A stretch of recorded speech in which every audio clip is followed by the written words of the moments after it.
구원받은 그리스도인이 입어야 할 갑옷이 무엇인가? 사울의 갑옷이 아니고요. 구원받은 그리스도인은 구원의 갑옷을 입고 빛의 갑옷을 입고 그리고 우리는 봉사와 헌신의 갑옷을 입고 그리고 구원받은 그리스도인들은 믿음의 전신 갑주를 입고 살아야 한다. 여기 이사야 59장을 찾아보겠습니다.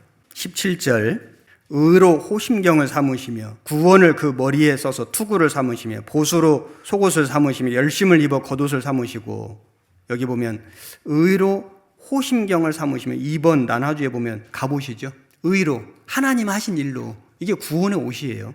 이사야 61장 10절 내가 여호와로 인하여 크게 기뻐하며 내 영혼이 나의 하나님으로 인하여 즐거워하리니 이는 그가 구원의 옷으로 내게 입히시며 의의 겉옷으로 내게 더하시며 신랑이 사물을 쓰며 신부가 자기 보물로 단장을 갖게 하셨습니다. 여기 구원의 옷으로 내게 입히시며 의의 겉옷으로 내게 더하시며 정말 구원받은 그리스도인이 입어야 할 갑옷이 뭐냐? 우린 구원의 옷, 호심경, 주님의 보혈로 우리를 그 아담에게 가죽 옷을 입혀주시듯이 우리에게 그 구원의 옷을 입혀주셨잖아요. 우리는 그 호심경을 입고 구원의 옷을 입고 구원받은 이후에도 계속해서 주님이 입혀주시는 의의 겉옷을 입고 우리는 살아가야 한다. 그것만큼 더 안전한 옷은 없습니다.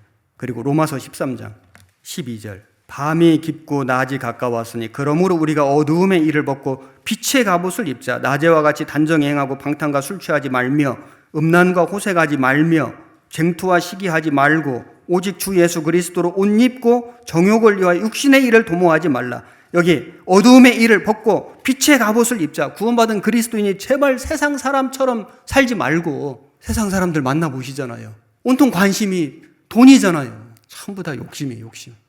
욕심, 지나친 욕심. 열심히 살아야 됩니다. 돈도 버셔요. 저축도 많이 하시고 집도 큰 집으로 가시고 괜찮아요.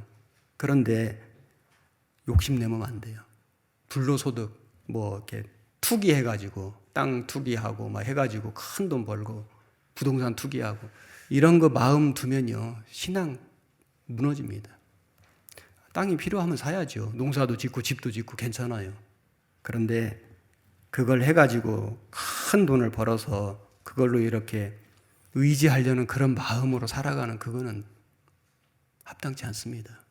우리는 어두움의 일을 벗고 정말 세상은 너무나 지금 돈에 미치고 쾌락에 미치고 완전히 이 세상 눈에 보이는 것에 미쳐서 살아가는 이 세상을 담지 말고 우리는 빛의 갑옷을 입자. 좀 남달라야 돼요. 저 사람은 좀 특별하다. 참 너는 참 유별나다. 예, 유별나야 됩니다. 특별해야 됩니다. 빛의 갑옷. 세상과 구별된 세상 사람들과 다른 삶을 살아야 됩니다. 그게 빛의 갑옷입니다. 그리고 우리는 봉사의 갑옷, 헌신의 갑옷. 그 느헤미야 당시에 성벽을 재건할 때 백성들이 절반은 역사하고 절반은 갑옷 입고 창과 방패를 가지고 그 성벽 질 때까지 계속 밤낮으로 옷도 벗지 않고 일했잖아요. 그 봉사와 헌신의 갑옷. 그게 갑옷이에요. 여러분 맡겨진 봉사 있지 않습니까? 정말 헌신해야 됩니다. 봉사라고 하는 거는 서비스예요. 섬기는 거예요. 적당히 내 일 다 하고 남는 시간에 와서 취미 생활하듯이 하는 게 봉사가 아니고요. 내 일보다 내 집안일보다 더 먼저 우선순위를 가지고 정말 희생하고 헌신하고 하는 그게 진짜 봉사거든요. 내게 맡겨진 기회, 하나님이 나에게 맡겨진 기회지 않습니까? 여러 가지 봉사도 있고 어떤 임원의 직분도 있는데 내 개인 일보다 내 집안 일보다 그걸 더 먼저 더 중요하게 생각하고 그것을 항상 1순위로 여기고 이렇게 마음가짐을 가지고 실제 임하는 것이 진짜 그게 봉사의 갑옷이고 헌신의 갑옷일 것입니다. 그렇게 해주시는 분들이 너무 많습니다. 그래서 우리 교회가 발전하고 있다고 생각합니다. 그래서 너무 감사가 돼요. 그리고 베드로전서 4장 1절 그리스도께서 이미 육체의 고난을 받으셨으니 너희도 같은 마음으로 갑옷을 삼으라. 이는 육체의 고난을 받은 자가 죄를 그쳤음이니 그 후로는 다시 사람의 정욕을 좇지 않고 오직 하나님의 뜻을 좇아 육체의 남은 때를 살게 하려 함이라. 여기 육체의 고난을 받은 자가 죄를 그쳤음이니 이 죄를 그쳤다는 건 죄를 전혀 안 짓는다. 완전히 이제는 거룩한 사람이 된다, 죄 없는 그런 무죄한 사람이 된다는 뜻이 아니라 육체의 고난을 받은 사람이 죄에서 멀어진다, 죄에서 구별된다, 죄를 더 이상 짓지 않게 된다, 그 뜻입니다. 죄를 제어할 수 있다, 그 뜻이지 죄를 전혀 안 짓는다는 그 말이 아니에요. 원어의 뜻이 그 뜻이 아닙니다. 우리에게 고난이 있습니다. 그런데 이 고난, 이걸 성경에는 갑옷이라고 말씀하신 거예요. 그리스도로 갑옷을 삼으라. 같은 마음으로. 주님이 십자가 고난 받으셨잖아요. 내게도 주어지는 고난이 있는데 이 고난이 오히려 나로 하여금 더 주님처럼 살게 하고 주님의 마음을 갖게 하고 더 주님에게 열정을 갖게 하고 그리고 더 성결하게 만들어준다. 고난이 없어서 신앙생활이 실패하는 사람보다 고난이 있어서 신앙생활 실패하는 사람보다 고난이 없어서 신앙생활 실패하는 사람이 훨씬 많습니다. 목사님 저는 고난이 너무 많아서 신앙생활이 너무 힘들어요. 아니에요. 고난이 없어서 실패하는 사람이 훨씬 많습니다. 오히려 고난이 있음으로 신앙이 더 단단해져요. 고난이 있음으로 더 주님께 가까이 가요. 더 주님께 무릎 꿇어요. 더 주님께 울부짖어요. 그렇지 않습니까? 고난의 갑옷을 입으라. 우리는 신앙의 구경꾼이 아니라 싸움꾼이 돼야 된다. 갑옷을 입고 싸워야 되거든요. 그러나 읽어볼게요. 어떤 사람들은 운동 경기장에 가서 자신이 좋아하는 팀을 응원하고 그 팀이 이기면 우리가 이겼어 하며 좋아합니다. 사실 이긴 것은 선수들이고 관중들은 입장료 지불하고 자리를 채우고 소리 지르고 응원했을 뿐입니다. 그런데 그들은 우리가 이겼어 하는 것으로 만족하고 훈련한 운동선수들이 가져야 할 대가를 얻으려 합니다. 오늘날 많은 교회들에서 사람들은 헌금으로 입장료를 지불하고 예배를 운동 경기보도 관람하고 설교를 감상합니다. 그리고 교회 안에서 나타나는 하나님의 역사를 마치 운동 경기 관람하듯 하면서 자기의 것인 양 착각하는 것은 아닙니까? 우리는 구경꾼이 아니고 싸움꾼이 돼야 되는데 내가 가서 싸워야 되거든요. 그런데 싸우는 걸 보고 우리 편이 이겼다 하고 만족하는 것은 아닌지, 그러면 안 되겠죠. 내가 싸워야 되는 겁니다. 우리는 하나님의 전신 갑주를 입어야 된다.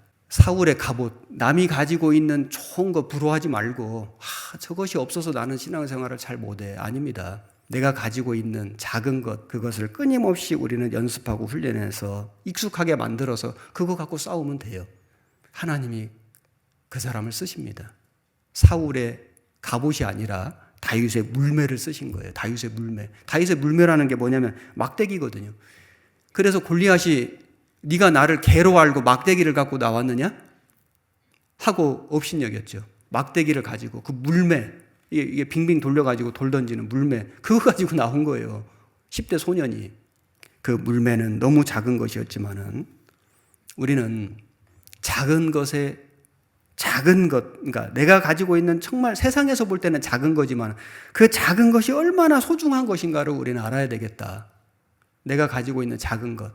성경에 보면 하나님 쓰신 사람들을 보면요. 삼갈은 소모노 막대기로 블레셋 사람 600명을 죽였습니다. 소모노 막대기 가지고. 삼손도 나귀 턱뼈 가지고 1000명 죽였고요. 기드온은 300명 용사 데리고 13만 5천 명 미디안 군대 이겼습니다. 많은 게 필요한 게 아니고 정말 작지만은 정의 무대가 필요한 거예요. 아람 장군 나아만을 병 고치게 만든 건 이스라엘 어린 소녀였습니다. 오병이어 기적을 일으킨 것은 한 어린아이 도시락이었습니다. 하나님은 뭐가 부족해서 이걸 좀 보태달라 이렇게 하시는 분이 아니고 너의 작은 것을 바칠 때 하나님이 크게 역사해 주시겠다는 거예요. 다윗이 정말 그 물매 하나 가지고 나왔지만 하나님이 역사해 주시니까 골리앗을 죽였잖아요. 내가 가진 작은 것, 하나님은 그걸 원하시는 거예요.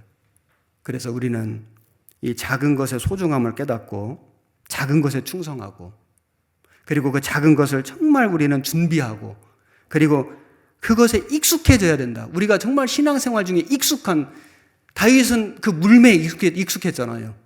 우리가 뭐에 익숙해야 될까? 어떤 사람들은 영화에 익숙하고 텔레비전에 익숙하고 세상 사람들은 노름에 익숙하고 술 마시는 데 익숙하고 노는 데 익숙하고 구원받은 그리스도인은 뭐에 익숙해야 될까? 봉사하는 데 익숙하고 성경 읽는 데 익숙하고 말씀 듣는 거, 서로 교제하는 거. 우리 늘 하는 거잖아요. 전도하고. 세상 사람들이 볼 때는 너무 우습게 여기는, 정말 하찮게 여기는 거지만은 우리는 이 세상 사람들이 그렇게 볼지라도 우리는 이것을 익숙하게 하고 훈련할 때 하나님이 그 사람을 통해서 정말 큰 일을 진짜 이루셔요. 지금까지 하나님이 이루어 오셨어요.